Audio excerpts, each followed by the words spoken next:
Have you ever wondered what happens when a bully finally meets their match?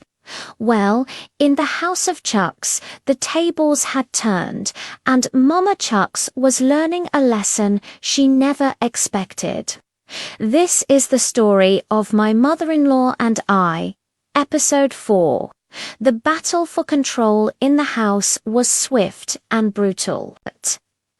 One afternoon, Mama tried to watch her favorite program on the television. But Ogechi, her new daughter-in-law, snatched the remote right out of her hand. "Go and watch from your phone, Mama," she said, her voice dripping with disdain. "I'm watching my show."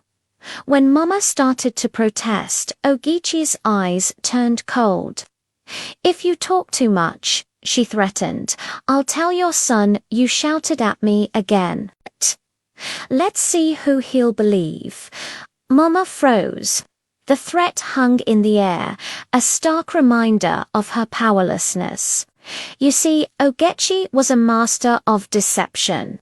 The moment she heard Chucks's car pull into the compound, she would transform into the perfect, doting wife. Her voice would soften, a sweet smile would grace her lips, and she'd even kneel to greet him. "Mama, should I rub your legs for you?"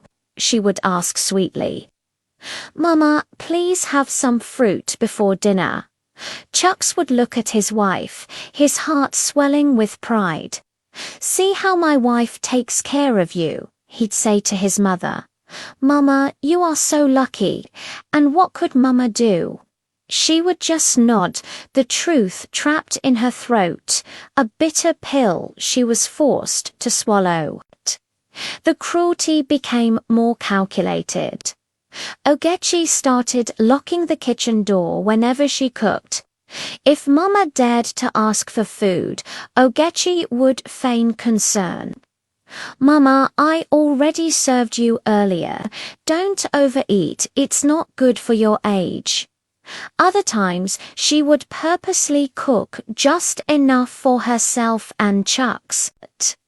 When Mama would look on, hungry, Ogechi would say with false surprise, "Ah, Mama, I didn't know you wanted to eat as well.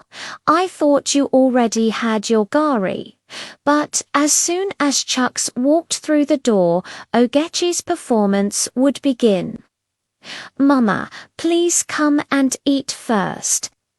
She would announce loudly, "I cooked your favorite soup."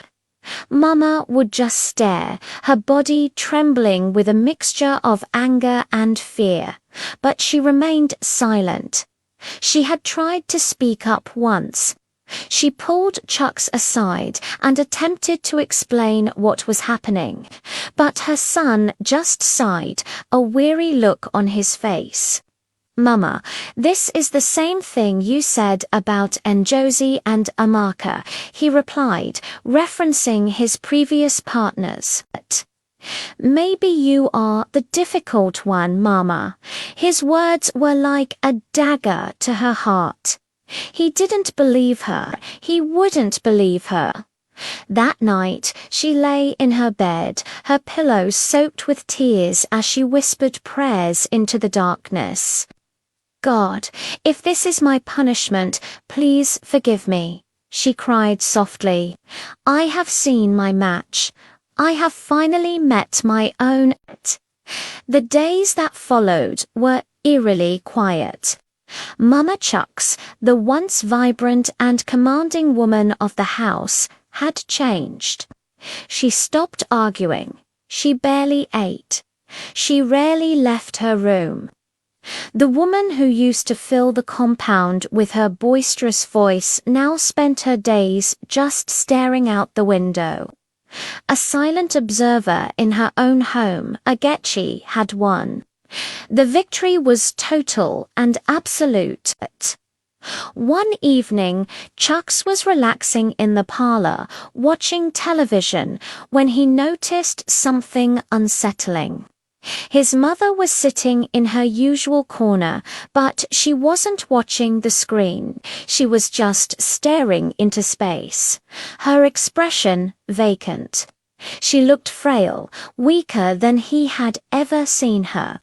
It was as if the very fire that defined her had been extinguished. "Mama, are you okay?" he asked, a flicker of concern in his voice.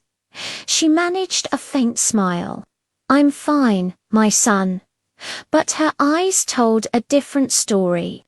There was a brokenness in them he hadn't seen before. Just then, Agechi walked in, a radiant smile on her face, carrying a glass of juice. "Baby, I made you some fresh juice," she chirped. "Mama, would you like some?" Mama simply shook her head gently. "No, thank you." Chucks looked from his wife back to his mother. She had become polite, too polite. This quiet, submissive woman was not the mother who raised him. A cold feeling washed over him. Something was terribly wrong. What will Chucks do? Find out in the next episode. Thanks for watching, and don't forget to subscribe for more.